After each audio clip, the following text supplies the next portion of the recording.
I really think this is a big poll, maybe the biggest poll I've seen since the last election has happened. My reaction to this is the classic line that all politics is local. Mm-hmm. You have some people right now who have decided that all politics is national. Hello, everyone, and welcome back to the Polling Alley, the Overton Insights podcast, where we will break down polling data and trends shaping today's political landscape. I'm your host, Olivia Michelle, the poll analyst here at Overton Insights. I'm joined by Mark Cunningham, the Overton Insights poll director, and Michael Melendez, the co-founder of Tactical Campaigns. Thank you both for being here today. Glad to be here. Awesome. I'm excited to dive into what's been going on these past few weeks. Today, we're going to be breaking down some interesting potential conversations around the betting market, as well as polling in key state and local races across the country. So I've heard some buzz about Trump's recent statement where he was asked on Air Force One whether he would consider making gambling winnings tax-free. He said he would have to think about this. Mark, what is your initial reaction to this statement? I mean, it's so interesting because it shows how inconsistent President Trump's kind of been on all of this. His big push was this bill that actually eliminated, you can only write off 90% of your losses rather than 100%, which means if you won $1 million and you lost $1 million in the same year, that you can only write off 900,000. So it's like you're paying taxes on $100,000 that you never made. So he pushed this, but now he's also saying, hey, I don't think we should tax gambling winnings at all. Which, of course, from a purely, I guess a purely selfish perspective, I think that would be great. It's what they do in the UK. It actually makes a lot of sense to me. To me, it feels like it's a regressive tax, but it's a really interesting thing for him to say because it's not something anybody's really been talking about. Like Michael might talk about it. It seemed like he kind of brought that. He hadn't really thought about it before. It's like somebody brought it up to him. He was like, yeah, I might consider that. That's kind of where the no tax on tips started. I'm not writing this off as definitely not going to happen. I mean, I think that, he's owned casinos. He does understand probably how unfair this is to gamblers. And ultimately, I think it's a pretty good political move because there's nobody who's going to hate this. Casinos are going to make more money. People, if you're saying, oh, I don't like this, person who's on minimum wage who won a jackpot, I don't think they should have to pay 40% of this. People are not going to really be with there. So I think it's an interesting move if he does it. And there will not be a lot of, I think, people pushing against it. People will be more likely to say, oh, the casino should pay more in tax, not that these winners should pay higher taxes. So I think if he does it, it would probably go over pretty well. It was interesting because when he was asked this question, he brought up his One Big Beautiful Bill, where he kind of had to step back and think about it because he said in the One Big Beautiful Bill, he talked about no tax on tips, no tax on overtime, no tax on Social Security. So I think part of that was, hey, this might go along with that. Like you're saying, maybe this is something that the people want that has never been a part of the conversation. But I think this would also have really interesting implications for prediction markets. Mark, can you give me a little insight into how that impacts prediction markets specifically if this were to happen? Well, yeah, and I'll be interested to hear Michael's perspective on this too. I mean, the one thing that I think is interesting is that for years, these prediction markets, whether it's Kalshi, Polymarket, Predicted, have made the clear claim that they are not a gambling site. That's all they keep saying. They're like, we're not a gambling site, we're not a gambling site. That's why we should be legal in all 50 states. But now it's interesting because they've convinced everyone they're not a gambling site. But if he takes away having to pay taxes on, normal FanDuel, DraftKings, whatever, online gambling. Shout out to FanDuel, the only site that's not banned me fully, so I like that. But the key is, they have literally spent their whole time lobbying, saying they're not this. Now there actually could be an issue the other way, where it's like, well, the people who use our prediction sites have to pay taxes on that. They're legally required to pay anything over $600 in profit. So they kind of would put themselves in this hole where if Trump were to say, no more taxes on gambling winnings, they're kind of stuck in the middle here. And you would assume, kind of based on just basic logic, that people say, I'd rather go on a site where I don't have to pay taxes than when I do have to pay taxes if I win. So what you're saying, Mark, is if this were to happen, we'd probably see these platforms like DraftKings, FanDuel, maybe we'll get a FanDuel sponsorship in the future. They might sort of take advantage of this and say, hey, if you come use our platforms, you're going to have tax-free winnings. It's a bit of an incentive to use those platforms versus something like Predicted, Kalshi, Polymarket, where that might not be the case if they're still going to continue saying they are not a gambling platform. Michael, do you have any initial takeaways from this situation? What is your initial reaction to this kind of situation? Well, I guess I start thinking about it like a lobbyist, and start thinking that maybe the people that would be against this policy change would be the prediction markets, or they might say, "Well, me too. Let's make sure that we take care of us at the same time we're taking care of the casinos." Um, so it would definitely change the entire marketplace if that change was made. So we might see some changes. They might go back on their word and say, hey, they don't want to continue fighting this fight that they're not gambling. Maybe they'd be okay with getting thrown into that conversation. Michael, do you think if this change were to take place, if gambling winnings were to be tax-free, do you think there might be implications in prediction markets as a tool for forecasting? Do you think it could impact the volatility of these markets at all? I personally don't think so. I think that people go on there and they're doing their thing. They're not thinking about the greater policy implications of their different predictions and what they're putting money towards. At the end of the day, people are just trying to make money. And so those incentives, I think, will always be stronger than other incentives. Right. So if people's incentives are to make money and there's a potential for more return on these platforms where their winnings are going to be tax-free, they're not going to have to give up as much of those winnings. They're going to essentially make more money at the end of the day. Are you saying they're more likely to be using these platforms versus prediction markets when they're going to, hey, be entertained by what might happen? I think people will use whatever is cheapest, whatever is most accessible. Thinking about Mark, where the odds are in their favor. I think that's what they'll be thinking about. So, if there's a policy change, then people are going to go to whatever market makes sense and use that. And can I Yeah, I actually guess add like, Can I add go two for it. quick things? I think that one thing that Michael said is interesting and also true. It's like this is also not all U.S. based. Polymarket is a international place where it actually wasn't even illegal in the U.S. until like a month ago. So that's not going to change much there because the UK already does the same thing. So I still think prediction markets will be good for there. It might hurt their US based customers. The other piece that has not been discussed is this is not no taxes at all on gambling winnings. It's no federal taxes. So states like Illinois have already pushed these taxes where like if you bet on FanDuel in Illinois, it says plus 50 cents for taxes because obviously Illinois taxes things in an absolutely insane way. So it might actually give them more of an incentive to say, you know what, we can raise these taxes from a state level. If the federal government's not doing this, maybe the state of Illinois says, oh, 20%. So it's not a a one-time thing where it's completely tax-free. It's tax-free from the federal government. State governments will actually probably raise taxes because they feel like they can. Mark, have you checked out the new Polymarket app yet? Now that it's in the US? I haven't. I have not done that. Honestly, right now I'm focused on sports. Once the politics season comes around, I'll talk to Michael, get the right picks, and then move on from there. Okay, so and this brings up something interesting that I came away thinking after our last conversation on prediction markets is when you're in these markets and you're, say, a politician or you're a senior staff member, you kind of know a little bit about what might be to come in some of these races that people are betting on platforms like Polymarket, Predicted, all around the globe. Do you think that we might ever see some sort of insider trading rule against politicians or staff members from participating in prediction markets regarding things they might have some sort of insider knowledge on anytime in the near future? Maybe do either of you guys have a take on that? Michael, I want to hear Go yours. ahead, Mark. I'm not as you. You're the man on this. I mean, the thing is, they still haven't done anything with politicians trading stocks, which is so much more obvious. So I feel like until they do something like that, this is probably not one of their major priorities. It could be something where if you had a good governance bill or something down the lines where it's one of the parties trying to say, hey, we're actually we actually are accountable to you. They might put something like this in, but I think that the stock trade is going to probably be the first domino, but it could come right after that. Michael, do you have anything to add?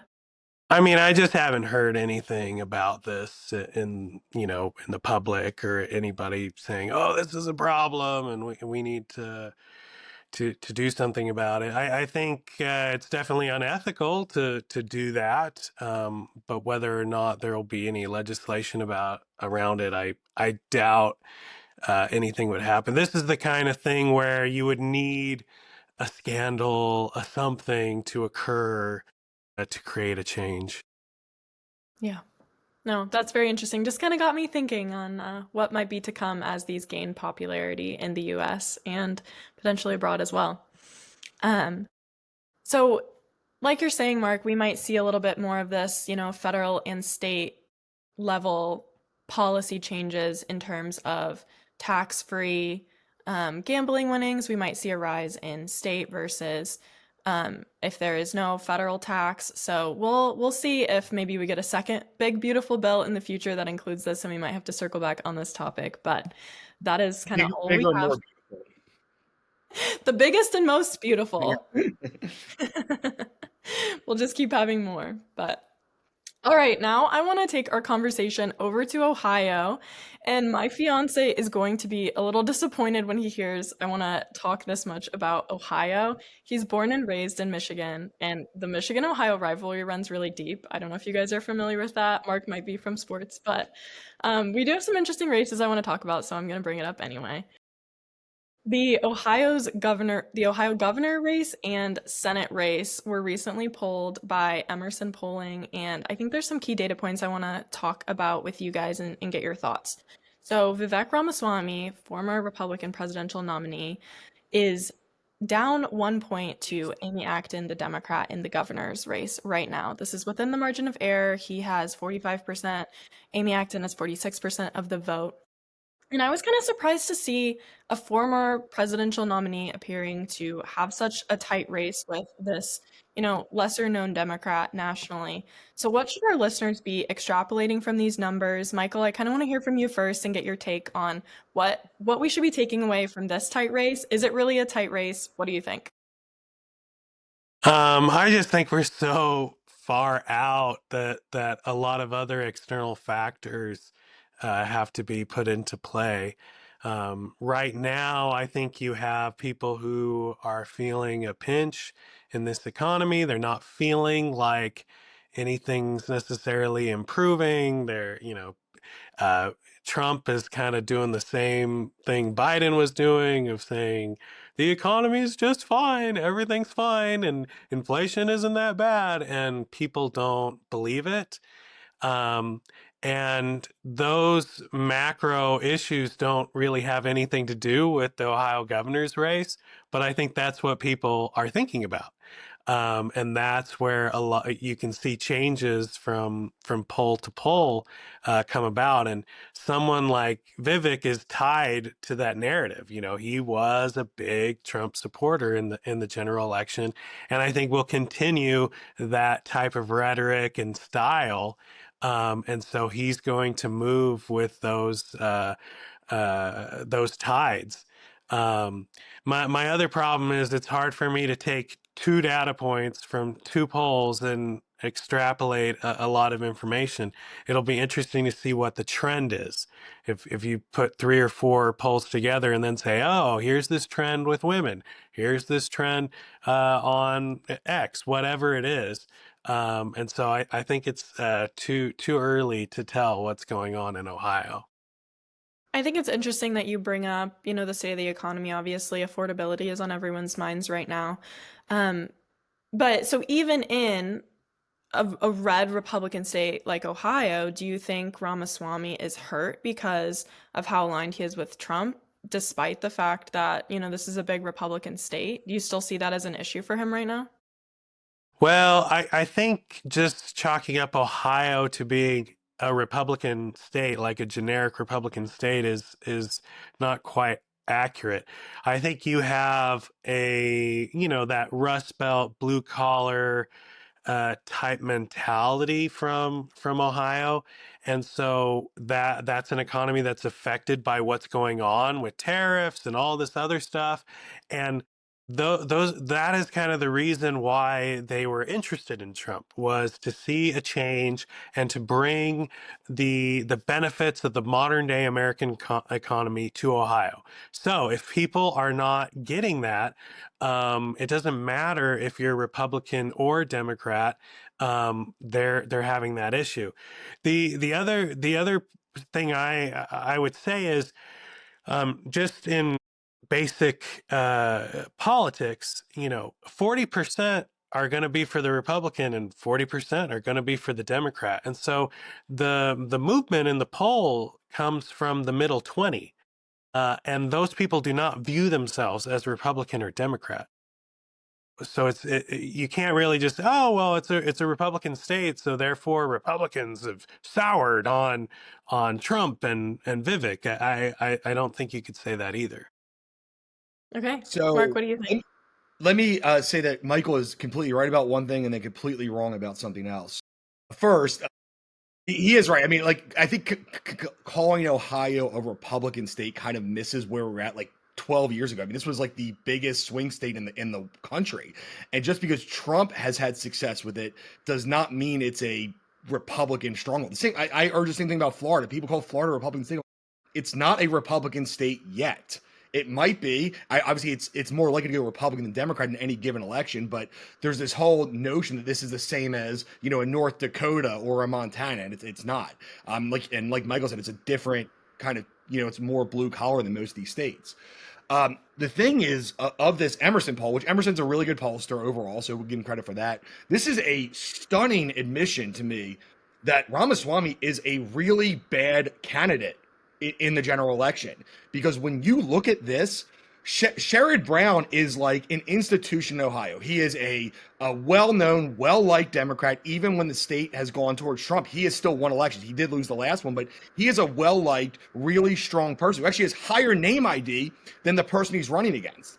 The fact that Jon Husted is up 3, who's a pretty very little known actual senator. Like I said, the challenger has more name ID. That he's up by 3 at the same time Ramaswamy's down by 1 to a complete unknown. I don't even know who Amy Acton is. I just looked her up. So it's like, this is not somebody who's so this makes me feel like Ramaswamy he's had some issues with talking about, whether it's HB1 visas and there's these other things. So I don't think it's a Trump thing. I think with him, it's not a Trump thing. It's the fact that, he is not super well liked. And I think that there's still a primary, so he is not the candidate. I would not be surprised, and I'm not saying I would predict this, but he could lose a Republican primary to a nobody. It's possible because he is not in a good position. And running 4 points behind Jon Husted is a real problem for him personally. Now, I'm not saying that matters. I'm not saying Republicans that he won't win by 7 or 8, but being behind Husted by 4 points against a much, much stronger challenger is a real problem for him. And I think that his team is probably panicking seeing these numbers, not because they think he's going to lose, but saying, wow, I should be the one who's 4 or 5 points ahead of Husted, not the other way around. Right. I think what you're saying is really interesting that, he had all of this name ID coming into this race, and now it feels like he's kind of dropping the ball in a sense. And also when you look at Emerson Poll's August poll compared to this one released in December, Ramaswamy was up by 10 points in the same race against Amy Acton, and now he trails by 1. So we had this 11-point swing, and yes, you can say, this can be due to some undecideds, but you see that undecided not swinging in his favor. So, I think that's interesting to bring into the conversation too, and we'll, get a few more data points as the race goes on leading up to the primary. But I think you're kind of getting onto something there, Mark.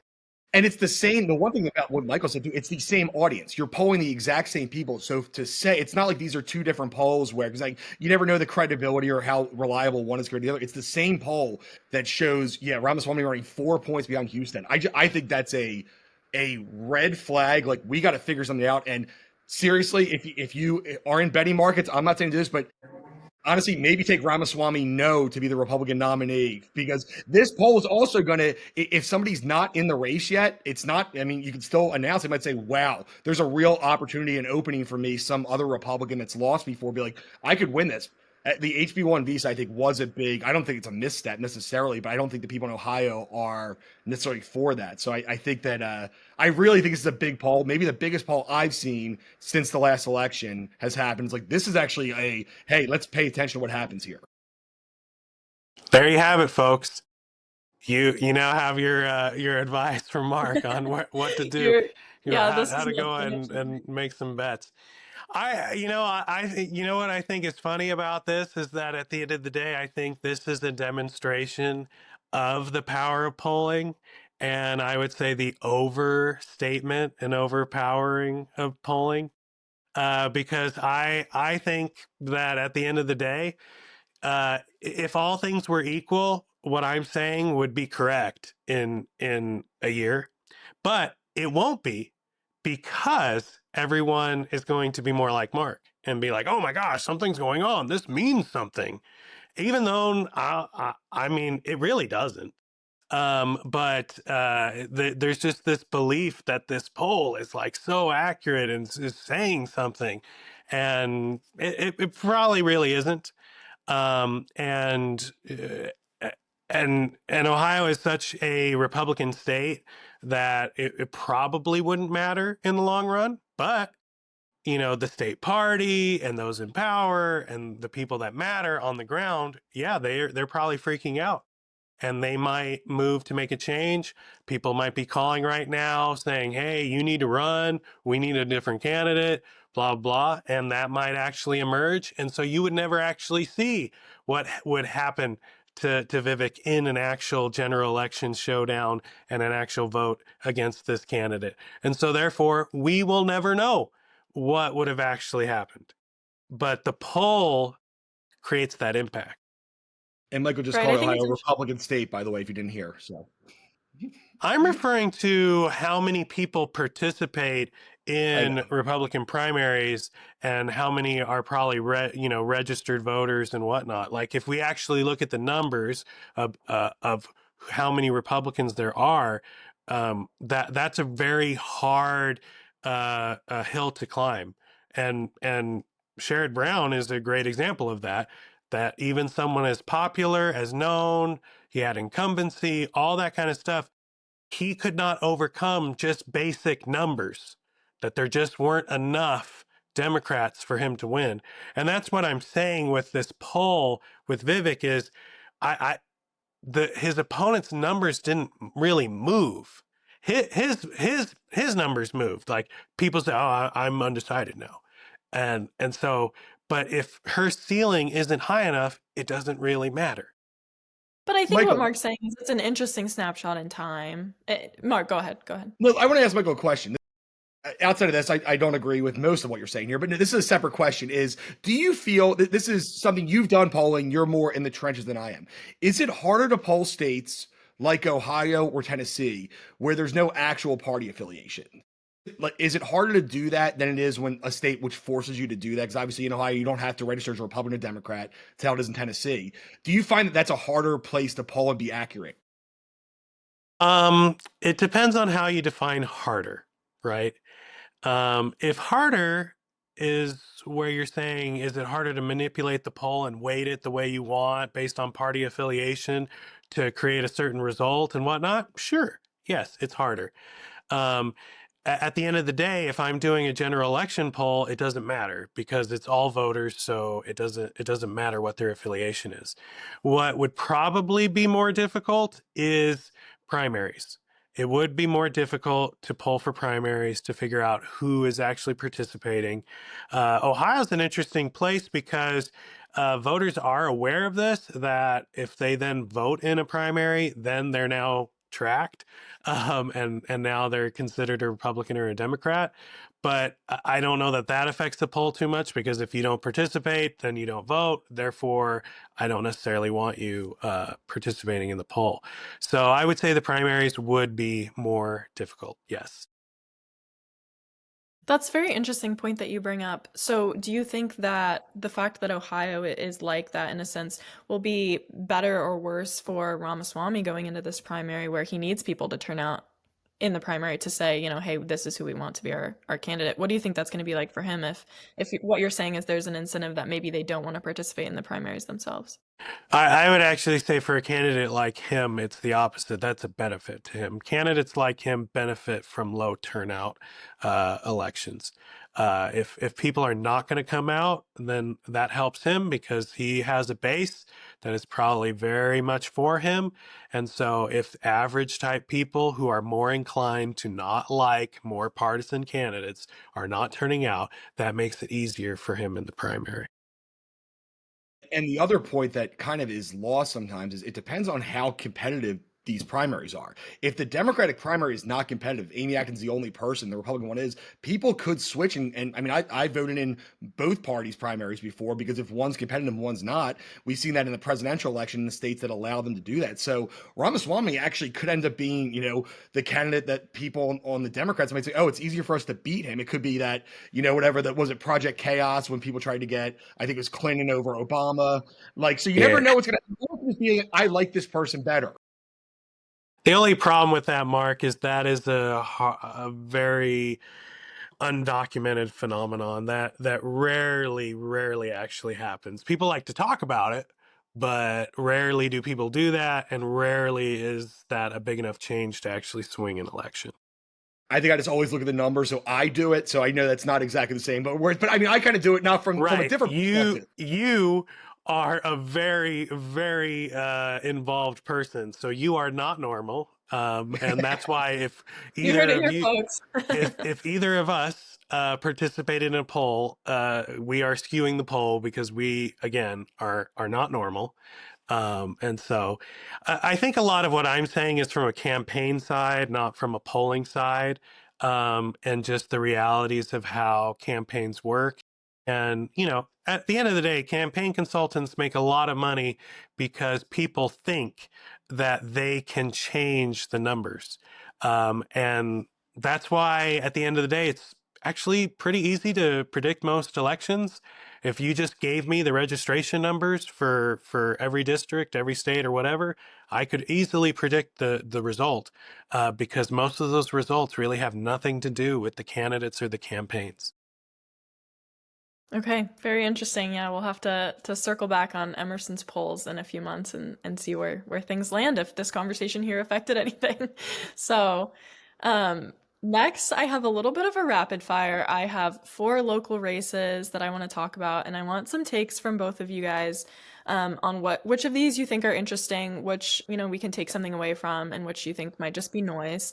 I want to talk about the Miami mayoral race in Florida. We just saw Eileen Higgins, who coincidentally is from Dayton, Ohio. I found out she recently defeated Amelia Gonzalez in the December runoff in Miami. And then Tennessee District 7, which is Mark's home district, so I hope to hear some insider info on this. But Matt Van Epps, the Republican, beat Afton Ben, the Democrat, by nearly 9 points. And this is the district with Nashville, so it's a little interesting with the big city there. And then Albuquerque's mayoral race, Tim Keller, the incumbent, won with almost 58% of the vote to Darren White, who received 42% of the vote. And then the last race I want to look at is the Minneapolis mayoral race. Jacob Fry won with 50% of the vote, also an incumbent against State Senator Omar Fateh, who got a lot of interesting media attention on his campaign. So, which of these races do you guys think are interesting? What are your big key takeaways from some of the local races we saw in the past couple months? Mark, do you want to start us off? Yeah, and I know Michael does not agree with me, so we kind of talked this a little bit, but I think there was 2 major pieces from these elections. And I think together. First of all, TN7 is interesting. Captain Bain was, by most accounts, a pretty bad candidate. Very far left of this district. And Trump won by 22. She lost by 9. There's a lot of kind of locally, again, this is my district, consternation said, if we would have nominated somebody who was kind of more moderate, we might have had a chance to win this election. The turnout was way low for the Republicans, and the excitement was pretty high, and they there's a lot of national money from Democratic groups. Emerson actually polled this before it happened. They actually had like a 2.5 point race, so it ended up being worse than that. But there's a lot of discussion. If Bain was more moderate, she may have been able to win that. And the thing is, Van Epps was a kind of, by what we would consider, he was a good candidate, military veteran. He didn't say anything super outlandish or crazy.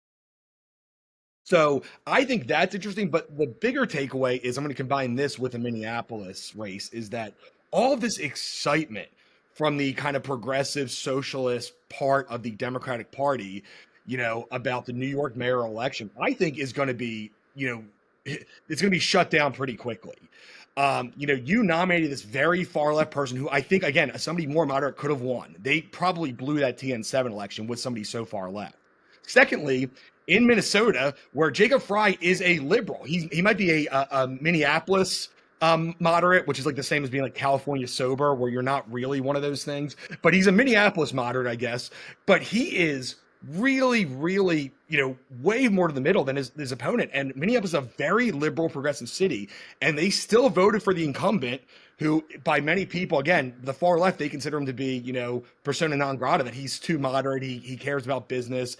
He doesn't want the whole city to shut down for diseases. So it's like there's these kind of interesting factoids there. But I think the Democrats have gotten, or the progressives have gotten so far ahead of themselves because they had one great candidate in New York, Zohran Mamdani, who, from an outside perspective, has done everything right as a campaign. But they don't realize that the only reason he won is because Andrew Cuomo was his biggest competitor. When you actually have a real competitor like a Jacob Frey or somebody who doesn't have all of this baggage, these people are still not going to win. And they took this one, and they're going to, do what kind of Michael said you shouldn't do. They're going to take one race and be like, let's do this for everybody. Let's say that this is going to extrapolate out for everything that we're going to do. And I think they are sorely mistaken if they take too much from the Mamdani race. I think these two races are big red flags for the progressive side of the Democratic Party. Say, hey, let's slow down a little bit. We're not going to actually win general elections with people like this. And see, I think my reaction to most of this is the classic line that all politics is local. And I think you have some people right now who have decided that all politics is national. And I think that's really a mistake. Something that I've been thinking about a lot recently is that people approach each election differently, depending upon where and what the position is. We had this here in Utah. People running for school board who tried to make it into a partisan issue, trying to run as a Republican, and I'm all about this or all that about that. But a lot of voters, when they approach that election, they're like, I don't want someone like that. I want someone who's more in the middle. I want someone who's not going to bring that kind of stuff into the classroom. And so those same candidates who are running a campaign very similar to all these state reps who then all won, they all lost. And so I think it's very similar here. Of someone looks at New York and says, oh, look what he did. Let's do the same thing. And it's also why I say, if you're trying to look at some of these different elections and draw a national implication, that's where I struggle, because like a poll, I view an election as a snapshot. Sure, maybe right now, at this moment, that's how people are feeling. But I can't extrapolate that and say 11 months from now, that's how people are going to be feeling as well. And so that's when I look at something like Tennessee. It's like, sure, Democrats are fired up right now. They showed up. And so they kind of got close in this one election. But I don't think you'll see that actually translate to anything in the long run. And the long run compared to now is a good point by Michael. This is obviously it's all snapshot in time. We're saying I think there is some national implications if there was another election today, right? So what he's saying is, next year there probably there's some other things would be in the news they're going to be talking about. But with that being said, there is one consistent we've seen, which I think, you can argue why it is, and Michael might have a different opinion than me why it is, but Democrats have outperformed Republicans in every single election since, Trump took office. So whether it's a state election, whether it's, the governor races in New Jersey or Virginia, whether it's TN7, where the Democrats outperformed by about 13, there has been a trend. Whether this trend stays or not, we'll see. And kind of to Michael's point, this was a huge discussion in 2022 that there's going to be this big red wave, and they kept talking about all these things, and it never happened because of a few local elections. So I do think he's right to say, like, let's not read too much into it, especially a year or 2 years down the line. But I do think it's a good indication of where the country is currently. Yeah, I'm glad you brought up the race in New York as well. And I think it'll be interesting to your point too to see, what does happen in New York. How does Mamdani handle, being the mayor for the next couple years? Is that going to change whether we see a lot more progressive candidates and whether they do well in some other local elections? And yeah, maybe that is a national extrapolation, but I think that might also play a bit of a factor into, whether or not we keep seeing these progressive candidates pop up and whether or not they're successful. Well, and Democrats doing well, Republicans struggling in races is the natural result of a Republican administration in the White House, and then that is magnified by it being Trump and how that all goes down. And so, will Democrats pick up seats and do well in the midterms in 2026?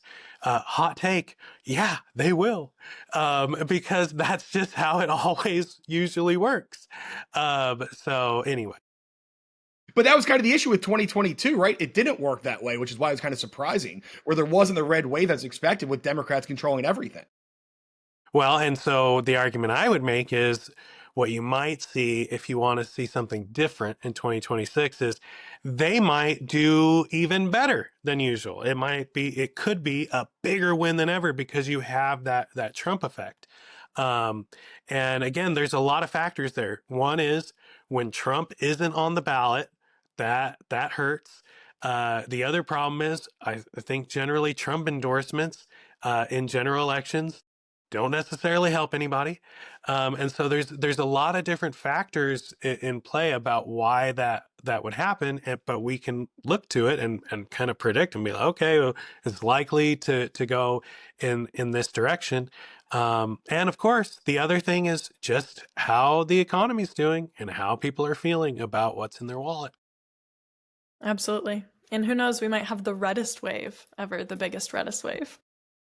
I would Oh, bet against there's that. a hot take. I would definitely bet against that.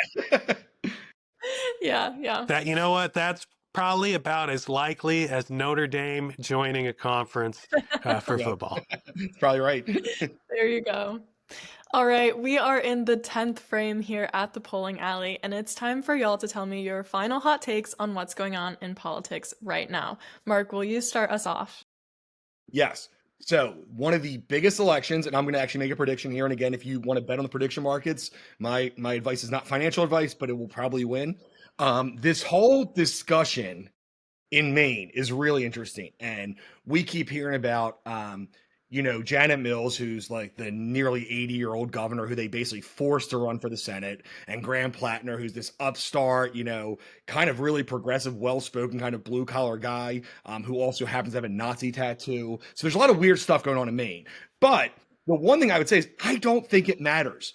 You are not going to beat Susan Collins.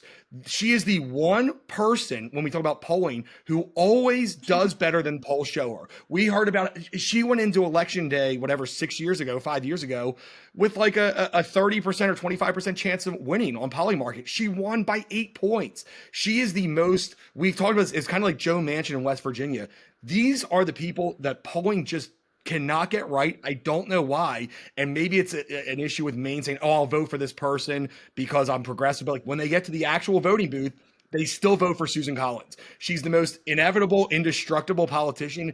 It doesn't matter how unpopular Trump is. It doesn't matter what her state looks like in terms of Democrat, Republican.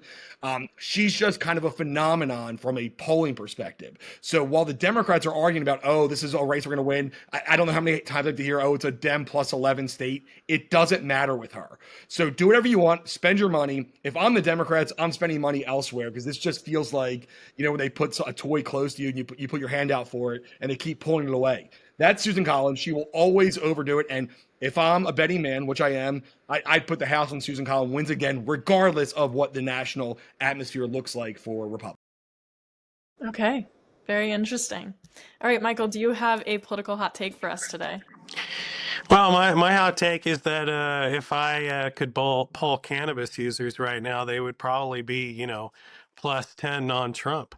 They'd be all for it after what just happened. But I do want to comment on something that Mark said, because he said he wonders why she doesn't why you can't poll for her, and I would argue that one of the problems with polling is that people who are more inclined to participate are those who want to participate, who are more excited about something, and so that generally is people that are excited for a change, something different, whatever's going on, this or that. But I think about, your dad sitting in the living room, and he never gets excitable about anything, and he's never going to participate in a poll, and he is going to vote for Susan Collins. So you can't necessarily track that. That's true. Very How do we track interesting. that better? I feel like good polls, like you have to pick up for that. Now, do you think, Michael, that some of the people who poll Maine might say, "Oh, let me, weight this a little bit differently because of the past"? Because they've been more wrong on Maine than any other state in the country. Well, the problem, Mark, is that when you get beyond just trying to use the numbers and you get beyond science, because right now we are talking about something that is not very scientific, right? So now you're asking me to start to manipulate the poll and say, oh, well, we got to do the Susan Collins effect, so let me just ratchet her up +8, and this and that. And that's not really a scientific means of doing that. You could do the same thing with Trump voters and whatnot, but it's just really not scientific.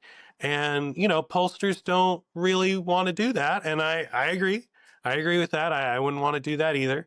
So that's difficult to start to just manipulate your poll, because, oh, well, the numbers are, I mean, imagine, the gal from Iowa. I mean, that's probably exactly the kind of scenario she was in when she saw, here's the numbers. What do I do? Do I just release the numbers as is, or do I manipulate them?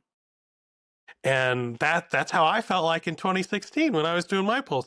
Well, I could show that Trump is doing a lot better with blacks and Hispanics than people think he is, and show that he's doing a lot better than people think. But nobody believes that. So Yeah. that's where a pollster finds themselves. And then the last thing I would say is there's safety in numbers.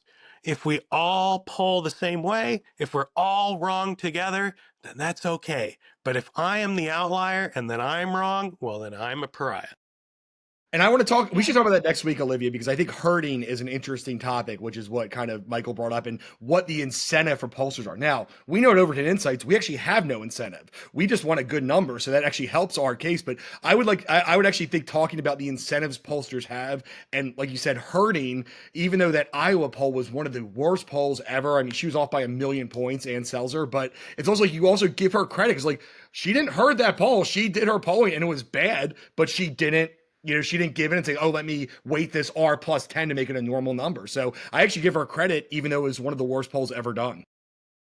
Yeah, I agree. I think that's really interesting to look into those incentives a little bit more, and we'll have to come back for more discussion on that and see what we conclude.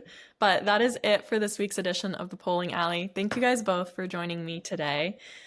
We hope you all have a lovely holiday season, and as always, make sure to follow and subscribe at Overton Insights on YouTube and X, and visit overtoninsights.com to check out our latest polls. We'll be back in the new year. Thanks so much for listening.